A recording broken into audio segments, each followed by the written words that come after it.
და მნიშვნელოვანი თემით ვაგრძელებთ უკვე ჩვენს ეთერს. ქართული დიასპორის სამშობლოსთან კავშირების გაღრმავებისა და გამოცდილების გაზიარების მიზნით ყოველ წელს 27 მაისს საქართველოში აღინიშნება ქართული დიასპორის დღე, რომლის მთავარი ღონისძიება დიასპორის ფორუმია. იგი მიზნად ისახავს დიასპორის წინაშე არსებულ გამოწვევებზე, თანამემამულეების ცოდნის პროფესიული გამოცდილებისა და პოტენციალის ქვეყნის სასიკეთოდ გამოყენების გზებზე მსჯელობას. დღეს ჩვენთან სტუმრად იმყოფებიან ვლადიმერ კონსტანტინიდი, საქართველოს საგარეო საქმეთა მინისტრის მოადგილე, ასევე თორნიკე თევდორაძე, პოლონეთში ქართული დიასპორის ხელმძღვანელი და ქალბატონი ნანა კაპანაძე მაისურაძე, პარიზის ქართველთა კულტურის კერა ლასთან არსებული საკვირაო სკოლის პედაგოგი დილა მშვიდობის. მოგესალმებით. მადლობა პირველ რიგში სტუმრობისთვის და დავიწყოთ ფორუმით, რომელიც ერთ-ერთი ყველაზე მნიშვნელოვანი იქნება დღევანდელ დღეს. კი, დღევანდელი დღეა ზუსტად 27-ია დღეს და სწორედ დღეს შედგება ეს ფორუმი. ბატონ ვლადიმერ, თქვენი დავიწყოთ, თქვენთან გასაუბრებით. რა თქმა უნდა, დღევანდელი დღე არის მნიშვნელოვანი და მოდით ჯერ გითხარით რა მოხდება დღევანდელ ფორუმზე. პირველ რიგში გუშინდელ სასწავლო განწყობას შევუერთდებით და დღეს მიულოცავთ ჩვენს დიასპორელებს ქართული დიასპორის დღეს. მადლობა თქვენ რომ სისტემატიურად აშუქებთ დიასპორულ თემატიკას, რაც ძალიან მნიშვნელოვანია. ყოველწლიურად 27 მაისს ეწყობა ცენტრალური ღონისძიება ჩვენი დიასპორისთვის, ეს გახლავთ ქართული დიასპორის ფორუმი და ქართული დიასპორის დღე, რომელსაც ძალიან დიდი დატვირთვა აქვს და ყოველწლიურად წლიდან წლამდე ეს დატვირთვა მატულობს, როგორც წარმომადგენლობითი დონით, ასევე მონაწილეთა რაოდენობით. წელსაც, როგორც წესი, ფორუმში მონაწილეობას მიიღებენ უმაღლესი რანგის პირები, ჩვენი პრეზიდენტი, პრემიერ-მინისტრი, პარლამენტის თავმჯდომარე, მთავრობის წევრები და რა თქმა უნდა ჩვენი დიასპორელები, რომლებიც სპეციალურად ჩამობრძანდნენ სხვადასხვა ქალაქებიდან ფორუმში მონაწილეობის მისაღებად.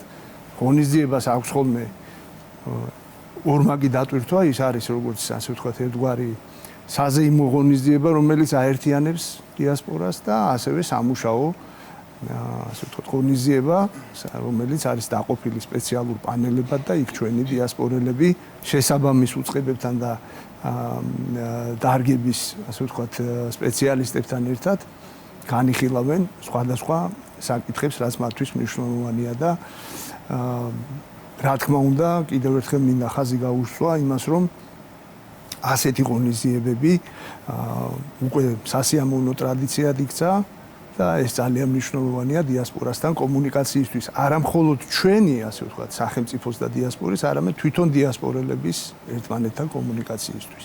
დიახ.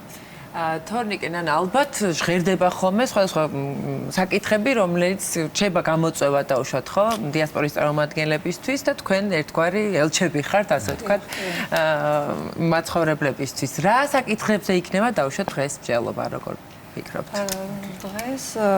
დღეს ჩვენისთვისაც ვარ ჩამოსული, დიასპორამ ყოველთვის ტარდება ხოლმე ესეთი პროექტები, ძალიან ხშირი, ძალიან ბევრი, რომელშიც ვიღებთ მონაწილეობას და დღეს განსაკუთრებულად არის ესეთი პროექტი იყო პედაგოგების გადამზადება.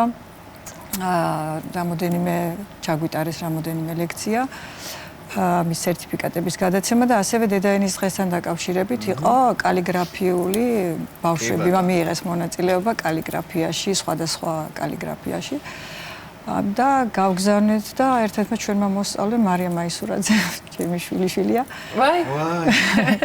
მიიღო მონაწილეობა და მეორე ადგილი დაიკავა ერთ-ერთ თემაში და აი ეს დაჯილდოება ძალიან სასიამოვნო. მოგვიწვიეს და თუ შეიძლება რომ ვისარგებლო რაღაც ერთი წუთი, ძალიან დიდი მადლობა მინდა გადაუხადო საგარეო საქმეთა სამინისტროს და ასევე დიასპორასთან ურთიერთობის სამსახურს. ასეთი ჩვენთვის ძალიან დიდი მნიშვნელობა აქვს ესეთი ურთიერთობას, იმიტომ რომ ეს მინდა მოვისმინო რა საჭიროებები დგას და როგორ ხდება ასე ვთქვათ დაკმაყოფილება ამ ყველა ჩვენი სკოლა პარიზში ვართ ჩვენ, ეს არსებობს 2009 წლიდან და დავიწყეთ 5 მოსწავლიდან, დღეს გვყავს 130 ბავშვი და გვაქვს ასევე ცეკვის ანსამბლი, ალბათ იცით ფრანგი რეპერის მიერ შესრულებული ნინაოს კლიპში არის ჩვენი სკოლის მოცეკვავეები.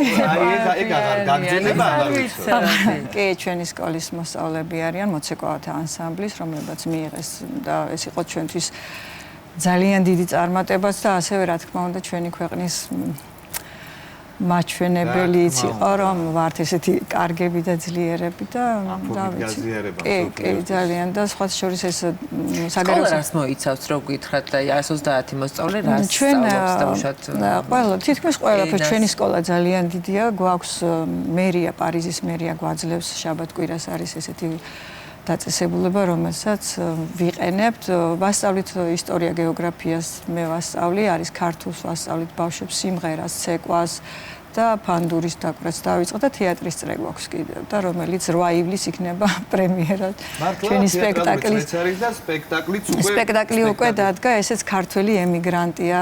ემიგრანტი არა, მეუღლე, მაგრამ თვითონ დაამთავრა თეატრალში იქ მსახურობს თეატრში და ძალიან რა ვიცი წარმატებების იმედია წარმატებები იქნებოდა. ძალიან საინტერესო კიდევ უფრო როცა თქვა თეატრი გავიგე და თეატრალური პრემიერა იქნება კი, ძალიან ყველაფერი საგრძნობინებს თავიანთ წარმომავლობას და წარმოშობას არის უმნიშვნელოვანესი დატვირთვის მით უფრო რომ იქ იზრდებიან ზოგი იქ დაიბადა კიდევაც შესაბამისად სულ ვახტოვანდები იმით რომ ინარჩუნებენ ენის ისტორიის და რაღაც კულტურის მნიშვნელოვან ნაწილს საკუთარ სხეულში და გონებაში ასთავარია. ეს არის დამსახურება ამ საგარეო საქმეთა სამინისტროს შაშანაც ჰქონდა ჩვენ რაღაც პროექტში საგარეო საქმეთა სამინისტროს დიასპორის დეპარტამენტმა დაგვაფინანსა, ყავდა ჩამოყვანილი აქ ბავშვები, რომლებაც ქალბატონი ერნა წიფურიას ხელმძღვანელობით, რომლებმაც კონცერტი ჩავატარეთ, ქონდა 7 ივლისს. მნიშვნელოვანია აი ეს ძაფების ზუსტად აი ეს ძაფები, რომელიც გვაკავშირებდეს ერთმანეთთან და აი ეს პასუხისმგებლობა, რომელიც თქვენ გაქვთ აღებული, არ შეიძლება ეს დარჩეს ისე და თორნიკე მე რა თქმა უნდა ბუნებრივია მინდა კითხო თქვენს რომ აი ამ მნიშვნელოვან ეტაპზე თქვენი როლი ბუნებრივია და რა ხდება გამოცდილებამ ზოგადად პოლონური ამბები. ხო, რა მოიტანა? გამარჯობათ, მოგესალმებით, მოგესალმებით კიდევ. ეს ყველაფერი დაიწყო 2015 წელს, როდესაც პოლონეთში ჩავედი სტუდენტი. თუმცა აქტიური ჩემი ჩართულობა საქართველოს სიყვარულით ეს დაიწყო, როდესაც გავხდი ახალგაზრდა ელჩი. ჩემთვის ყოველთვის მნიშვნელოვანი იყო უცხო ქვეყანაში საქართველოს პიარი წარმოდგენა და ზუსტად ამ დღიდან, როდესაც მე გავხდი ახალგაზრდა ელჩი, დიასპორის დეპარტამენტი დამიდგა ძალიან გვერდით და მივაღწიე იმ ხელა შედეგებამდე და გავაკეთე ისეთი პროექტები, რომლებიც სხვების აზრით არარეალურიც იყო. მაგალითად? კი, მე მოვიყვებით რამოდენიმე პროექტს და ვისაუბრეთ ჩვენს მომავალ პროექტებზე, რომლებიც დაწყებული არის უკვე და განვახორციელებთ. ერთ-ერთი პროექტი იყო თქვენ ხაზი გაუსვით და ძალიან მოგეწონათ, როცა საუბრობდით თეატრზე. მე დავაკავშირე ორი სახელმწიფო თეატრი, რუსთაველის თეატრი და კრაკოვის სახელმწიფო თეატრი, მათ შორის უკვე აქტიურად მიმდინარეობს გაცვლითი პროგრამები. გარდა ამისა, ორჯერ ჩავატარე მასშტაბური თბილისობა პოლონეთში, დამატებით ღვინის ფესტივალი. დიახ, ერთ-ერთი ჩვენი ყველაზე მნიშვნელოვანი პროექტი, რაც არის უკვე დიდი ხანია ამაზე ვმუშაობთ. ყოველ წელიწადს ჩვენთან პოლონეთში ჩამოდის მამა დავით კონჯარია და მიზეზი ის არის, რომ ვიწყებთ ტაძრის მშენებლობას, რაც მე მგონი, რომ არ ვიცი შემისწორეთ თუ არ ვიძახი სწორად, არცეთ ქვეყანაში არ არის ქართული არქიტექტურის ტაძარი აგებული და პირველი იქნება პოლონეთი, სადაც აშენდება ესეთი უნიკალური არქიტექტურის ტაძარი და არა მხოლოდ ტაძარი იქნება გაერთიანებული ელიების საკონფერენციო დარბაზები და ჩვენი დიასპორაც გააგრძელებს მოღვაწეობას ამ მნიშვნელოვანი ადგილიდან. დიასპორა დაუშვათ რა რაოდენობის ხალხებს საუბრობთ, ესეც საინტერესო პოლონეთში. საკმაოდ გაზრდილი არის ბოლო წლების განმავლობაში პოლონეთში დიასპორა. და მე ვფიქრობ, რომ ძალიან მნიშვნელოვანი არის ზუსტად ესეთი ჩართულებები და ესეთი აქტიურობები, რადგან საქართველოს ცხოვრების და ქართველების ცხოვრების დონე უფრო მეტად აიწიოს უცხო მიწაზე და ზუსტად ჩვენი მიზანიც ეს არის, რადგან ჩვენი ვალი არის, როდესაც ჩვენ ვართ უცხო მიწაზე, უნდა დაუდგეთ ერთმანეთს გვერდში, დავეხმაროთ და მნიშვნელოვანი არის, როდესაც ყავს გვერდით სახელმწიფო, რომელსაც შეგიძლია რომ დაუკავშირდე. მე საუბარი მაქვს დიასპორის დეპარტამენტზე, რომლებიც არიან ყოველთვის ნებისმიერ დროს ჩვენ გვერდით და ეს გვაძლევს უფრო მეტ მოტივაციას და უფრო მეტ შედეგამდეც მივდივართ, რადგან მოგეხსენებათ, როდესაც ხართ უცხო მიწაზე და სახელმწიფო გიჭერს მხარს, თუნდაც ეს უკვე ძალიან დიდი მიღწევა არის ჩვენთვის და ამიტომ ძალიან დიდი მადლობა მინდა გადაგიხადოთ საგარეო საქმეთა სამინისტროს და ჩვენ მოტივირებულები ვართ ზუსტად ამიტომ და ძალიან დიდი კიდევ ძალიან ბევრი პროექტები გვაქვს. ერთ-ერთ პროექტზეც კიდე შემიძლია ვისაუბრო. მე მგონი არც ესეთი პროექტი არ არის და ჩვენ დავიწყეთ უკვე აქტიურად მუშაობთ, თითქმის უკვე ბოლოში ვართ გასული. შევქმნით აპლიკაცია, დიასპორის აპლიკაცია, რაც დაეხმარება ჩვენს თანამემამულეებს უფრო ადვილ ცხოვრებაში უცხოეთში. და ეს არ იქნება მხოლოდ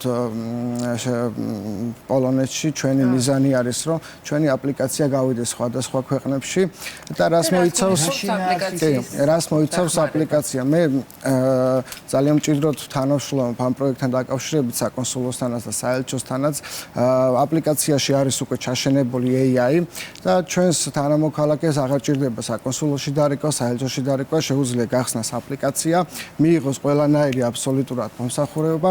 გარდა ამისა, თუ არ იქნება ამომწურავი პასუხი, უკვე ჩვენი აპლიკაცია თვითონ ამის სამართებს ან კიდე აკეთებს ჩაწერას საკონსულოში. გარდა ამისა, ჩვენ გვექნება სხვადასხვა მუზეუმების, რესტორნების ფასდაკლებები ჩვენი დიასპორელებისთვის, იქნება ჩვენი პროექტები და ასე შემდეგ და სასარგებლო ინფორმაცია. რა თქმა უნდა, მე ვფიქრობ, რომ ეს არის ძალიან მნიშვნელოვანი. კი, არის საიტები, თუმცა როდესაც ჯიბეში გაქვს უკვე ესეთი მოწყობილება, აპლიკაციით შეგიძლია ეს ყველაფერი ჩვენ კომუნიკაცია და ძალიან მნიშვნელოვანი არის, ძალიან ბევრი ადამიანი მეუბნება, რომ რამდენი ადამიანი არის, რამდენი ჩვენი მოქალაქე არის პოლონეთში და სამწუხაროდ ამის აღრიცხვა არის შეუძლებელი, რადგან პოლონეთი არის ეგრეთ წოდებული ხიდი ევროპისკენ და ზუსტად ჩვენი აპლიკაციით ეს უკვე შესაძლებელიც გახდება. კეთილი, ძალიან დიდი მადლობა ბატონ ვლადიმერ. სამომავლო გეგმებზეც გვითხარით და დავასრულოთ. რა თქმა უნდა, გაგრძელდება მუშაობა ყველა იმ მიმართულებით, რომელიც წლების განმავლობაში წარმატებით ხორციელდება. იქნება ეს ჩვენი საგრანტო პროექტები თუ სხვადასხვა ღონისძიებები, ასევე რამდენიმე პროექტზე ვმუშაობთ, დაწყებული გვაქვს მუშაობა. სამინისტროს აქვს, ახალ მინისტრს აქვს თავისი ხედვები. თელრიგ პროექტებთან დაკავშირებით და გვინდა რომ გადავახალისოთ ეს ასე ვთქვათ მოდული და კიდევ რამოდენიმე პროექტზე ვიწყებთ მუშაობას, რაც მალე ცნობილი გახდება ყველასთვის. აქ მთავარი და ამოსავალი წერტილი გახლავთ ის, რომ მაქსიმალური იყოს თვითონ დიასპორელების ჩართულობა იმ დიასპორულ თემატიკაში, რომელიც ძალიან მნიშვნელოვანია მათთვის. კეთილი, ძალიან დიდი მადლობა. წარმატებები მინდა ვუსურვო დღევანდელ საღამოს ყველას, ვინც არის ჩართული ამ პროცესში და ამ პროექტში და რა თქმა უნდა, თქვენ იმ კონკრეტული გეგმების განხორციელება, რომელზეც გვესაუბრეთ და მადლობა ამ კეთილი საქმისთვის. მე მადლობას მოვხდი საგარეო საქმეთა სამინისტროს და დიასპორას. ძალიან ბევრს აკეთებენ, მე ალბათ თავისუფლებას მივცემ მთელი ჩვენი ემიგრანტების სახელით, რომ რა ვიცი, ყველა პროექტში მონაწილეობას, რასაც აკეთებს ჩვენი ემიგრანტებისთვის ძალიან დიდი მხარდაჭერაა. კი ბატონო. მადლობა.